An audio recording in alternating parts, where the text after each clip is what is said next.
Magandang araw po sa nakakanood ng video na ito. Ako nga po pala si Aaron S. West. Ang topic natin for our devotion ngayong araw na ito ay patungkol naman kay Jeroboam. So, nakaraan ay tinapik natin ay tungkol kay Rehoboam na anak ni Haring Solomon.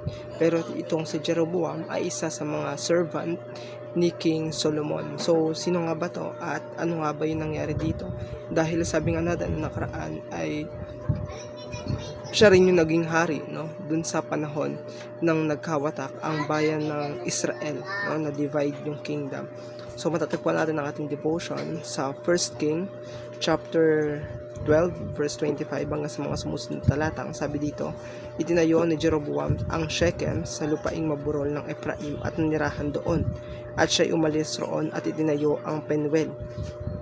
At sinabi ni Jeroboam sa kanyang sarili, ngayon maibabalik ang kaharian sa sambahayan ni David kapag ang bayang ito ay umahon upang maghandog ng mga alay sa bahay ng Panginoon sa Jerusalem.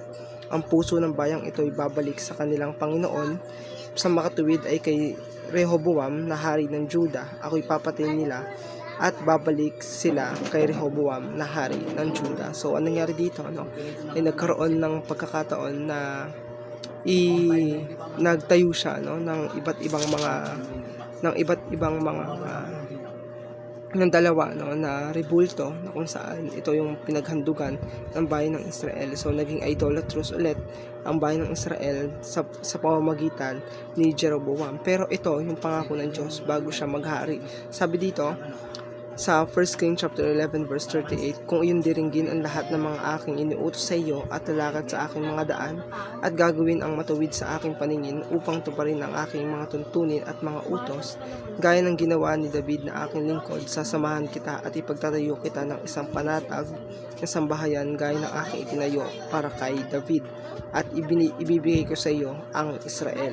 Dahil dito ay aking pahirapan ang binhid ng David, ngunit hindi magpakailanman. So ito, no, pagkakataon na ito ay si Haring Jeroboam ay nakatorn sa power and promise, no, at maganda yung promise sa kanya ng Panginoon, subalit nag-ano rin siya, no, nagigain pa rin siya ng power. At ang nangyari, no, sa pagkakataon na ito ay mas pinagtuunan niya ng pansin yung power kaysa dun sa blessing ng ating Diyos. So ibig sabihin, itong pagkakataon na ito ay maganda ng pagkakataon upang mas maging panatag ang kanyang kaharian. Pero dito, no, ay makikita natin na kumbaga mas pinili pa rin yung convenience ni Haring Jeroboam kaysa doon sa long-term blessing ng ating Diyos. So ito lamang po ang ating devotion. Maraming salamat.